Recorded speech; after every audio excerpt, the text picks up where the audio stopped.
बदला न सारा यू यू यू, सारा का सारा न्यू न्यू न्यू। मैं हैप्पी हैप्पी क्यों क्यों क्यों, मैं बिजी बिजी हूँ। धीमे धीमे स्लोली स्लोली, I'm learning सीखो वीखो नई जुबान। धीमे धीमे स्लोली स्लोली, I'm learning सीखो वीखो नई जुबान। हेलो नमस्ते। उड़ान शिक्षा केंद्र द्वारा प्रस्तुत कार्यक्रम इंग्लिश में आप सबका स्वागत है। इस कार्यक्रम द्वारा हम आम बोलचाल की अंग्रेजी भाषा सीखने और बोलने का प्रयास करेंगे। इस कार्यक्रम यानी प्रोग्राम के 48 एपिसोड्स हैं। इनमें आम विषयों पर चर्चा करते हैं। ऐसे विषय या टॉपिक्स हमारी रोजमर्रा की जिंदगी दैट इज एवरीडे लाइफ से जुड़े हुए हैं और हमारी लाइफ को प्रभावित करते हैं। हमारे लास्ट एपिसोड का टॉपिक था हमारे आसपास की दुनिया, द वर्ल्ड अराउंड अस। आज का विषय है रेडियो, RADIO। ये एक अंग्रेजी का शब्द है जिसका कोई अनुवाद नहीं है और ये शब्द से हम सब परिचित हैं। एज यूजुअल हम इस विषय पर चर्चा करेंगे, संबंधित गीत सुनेंगे और फिर ग्रामर का अभ्यास करेंगे। तो आइए शुरू करते हैं। Let's start, come on. Ma'am, good morning. Good morning. क्या हुआ? You look very happy today. बहुत खुश लग रही हो। खुशी की तो बात है कि हमारे इतने रेडियो स्टेशन द्वारा इतने लोगों से अलग अलग विषयों पर बात करने का चांस यानी मौका मिल रहा है। यस ऑफ कोर्स, ये तो बहुत खुशी की बात है। दैट इज ट्रू कि कभी दूर दराज पहाड़ी इलाके में हो या शहर में, इतने दूर तक हमारी बात पहुंचने के लिए हम इन सब रेडियो स्टेशंस को बहुत बहुत धन्यवाद देते हैं, थैंक यू कहते हैं, उनका शुक्रिया करते हैं, क्योंकि हमें श्रोताओं से अलग अलग विभिन्न प्रकार के श्रोताओं से मिलने का अवसर मिलता है। मैम, रेडियो ने तो हमारी दुनिया ही बदल दी है। एक सेकंड क्षण में हजारों लाखों लोग हमारी बात घर बैठे बैठे सुन सकते हैं। रेडियो के आने से पहले कम्युनिकेशन, संचार के माध्यम क्या थे? What do you think?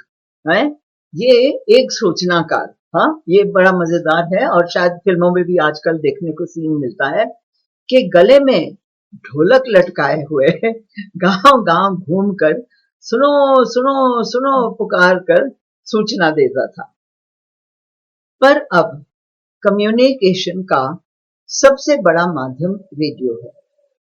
जब शुरू हुआ था तो उसका भी मेन पर्पस यानी कि उसका उद्देश्य था लोगों को इंफॉर्मेशन यानी सूचना देना।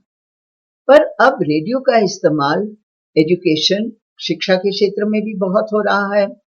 दूर दराज तक इसकी आवाज पहुंच जाती है। ऑल्सो रेडियो सेट्स भी सस्ते हो गए हैं।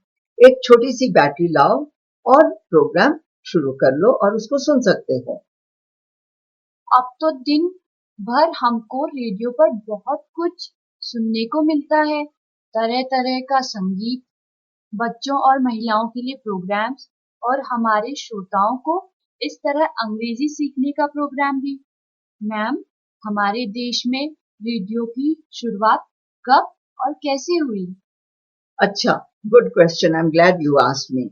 ये धुन सुनी है?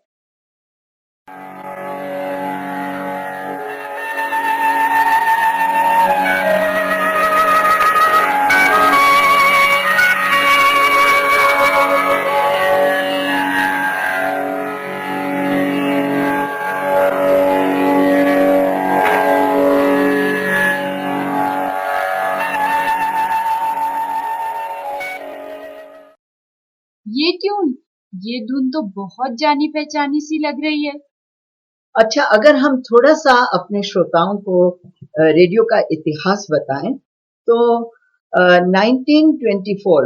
1924 में चेन्नई में एक व्यक्ति ने अपना प्राइवेट यानी निजी रेडियो स्टेशन शुरू किया। उसी वर्ष मुंबई और कोलकाता में भी रेडियो स्टेशन लगाए गए। फिर 1936 में अंग्रेजी सरकार ने ऑल इंडिया रेडियो की स्थापना की और फिर ऑफ कोर्स आजादी के बाद 1957 में इसका नाम बदलकर हो गया Akashvani. And now there are more than 150 stations. विविध भारती, कितने सारे FM स्टेशंस, वाह, ये तो बहुत गौरव की बात है। हाँ, देखो चॉइस कितनी ज्यादा हो गई है, क्योंकि मुझे तो लगता है कि radio is my best friend, सबसे ही अच्छा दोस्त। मेरा ही क्यों, हम सबका। चाहे हम देखो सड़क पर मेहनत मजदूरी कर रहे हैं, खेतों में काम कर रहे हैं, शॉपकीपर्स अपनी दुकान चला रहे हैं, टैक्सी या बस चला रहे हैं, चाय की दुकान पर बैठे क्रिकेट कमेंट्री सुन रहे हैं, विभिन्न भाषाओं में भी ये सब हमारे लिए अवेलेबल है। अब भाषा पर काम करते हैं। ये एक्सरसाइज बहुत आसान है। प्रश्न का अनुवाद करके इंग्लिश में रिप्लाई यानी उत्तर दो। What does Raj do for a living? राज क्या काम करता है? He is a mechanic. Where does he work? वह कहाँ काम करता है? He works in a garage. Does he like his job? क्या उसे ये काम अच्छा लगता है? No, he does not like his work. Does he work full time or part time? वह पूरा दिन काम करता है या आधा दिन? He works full time. What are his hours? उसका काम करने का समय क्या है? He works Monday to Saturday from 9 a.m. to 7 p.m. हमारी अगली एक्सरसाइज है एडवर्ब्स पर। एडवर्ब्स जिसे हम क्या कहते हैं, क्रिया विशेषण। तो इन सेंटेंसेस में भी आपको बताना होगा which word is the verb and which is the adverb. I called you last night, मैंने तुम्हें कल रात फोन किया था। इस सेंटेंस में वर्ब है called, एडवर्ब है last night. She sleeps soundly, वह गहरी नींद सोती है। इसमें वर्ब है sleep और एडवर्ब है soundly। ओके, अब एडवर्ब्स पे तो हमने किया, but adverbs can be of different kinds, यानी कि टाइम, प्लेस एटसेट्रा। और इन सेंटेंसेस में इनका प्रकार मुझे बताओ। I phone you yesterday. Adverb of time समय। I live here. Adverb of place स्थान। She sleeps soundly. Adverb of manner तरीका। Last night it rained very heavily. Adverb of degree और क्वांटिटी मात्रा। We always go to school by bus. Adverb of frequency पुनरावृत्ति। Alright, now you wanted to tell me something about abbreviations, यानी दो अलग शब्दों को जोड़ना। ये अंग्रेजी में बहुत कॉमन है। सो ऐसे कुछ शब्दों का अभ्यास करते हैं।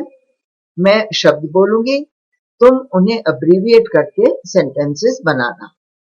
Should not, He should not go there alone. उसे वहां अकेले नहीं जाना चाहिए। Could not, I could not go with her. नहीं, इसका अब्रीविएशन हो जाएगा I couldn't go with her. मैं उसके साथ नहीं जा सकता। Good.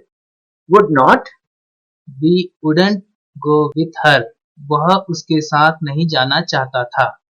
Have not, He haven't had my lunch. मैंने अपना लंच नहीं खाया। Good. Ma'am, what about our proverbs यानी लोकोक्तियां? चलो सुनाओ फिर कुछ।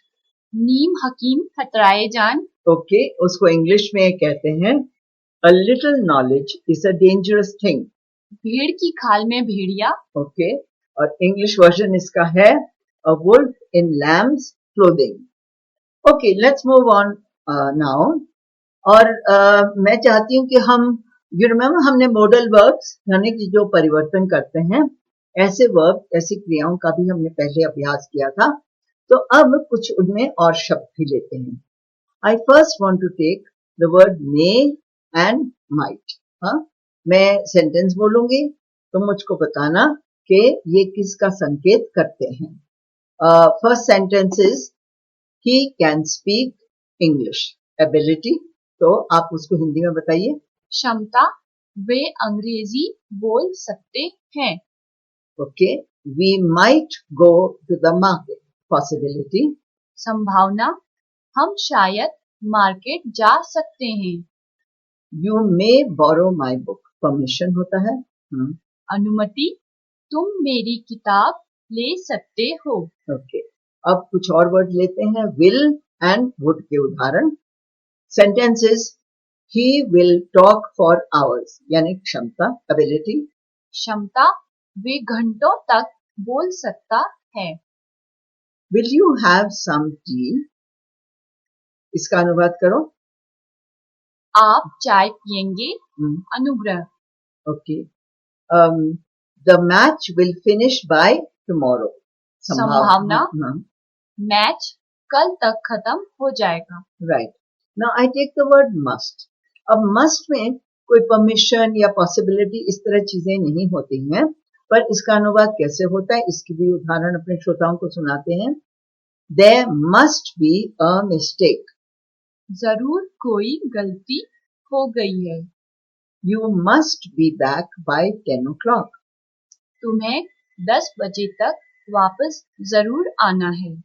You must wear woolen clothes. तुम्हें गर्म कपड़े जरूर पहनने हैं. गुड, मैं देख रही हूँ कि तुम्हारी अच्छी प्रोग्रेस हो रही है और काफी अच्छे से पहचान लेती हो. तो चलो तुम्हारा एक और क्विज का टेस्ट करते हैं. और अब मैं सेंटेंस बोलूंगी, उसमें आप बताना कि कौन सा शब्द वर्ब है. I think about it a lot. Think, मैं इसके बारे में बहुत सोचती हूँ. Run fast. रन, तेज भागो. I eat 3 meals a day. ईट, मैं रोज 3 बार खाना खाती हूँ. Let's sing a song. सिंग, आओ एक गाना गाएं. Jump over the wall. Jump, दीवार के ऊपर से कूद जाओ. Very good. All right. Now, कार्यक्रम समाप्त करने से पहले अपने पिटारे में भी तो कुछ शब्द डालो. फर्स्ट, TUNE, ट्यून यानी धुन. SECOND, सेकंड यानी अंक या क्षण. PROGRAMME,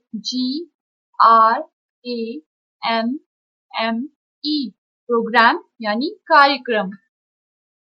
अब कार्यक्रम समाप्त करने से पहले अपने श्रोताओं को बताओ कि आज हमने क्या सीखा. 1. Simple question and answer. Type of adverbs को समझा. एब्रीविएशन के शब्दों को जाना. 2. प्रोवर्ब्स, अपने शब्दों के पिटारे में 3 वर्ड्स ऐड किए. Very good. और इसी के साथ हम आप सबसे विदा लेते हैं. रोज मिलेंगे सुबह शाम. सुनना ना भूलिएगा. Bye bye. बाय. धीमे slowly slowly I'm learning सीखो नई जुबान. धीमे slowly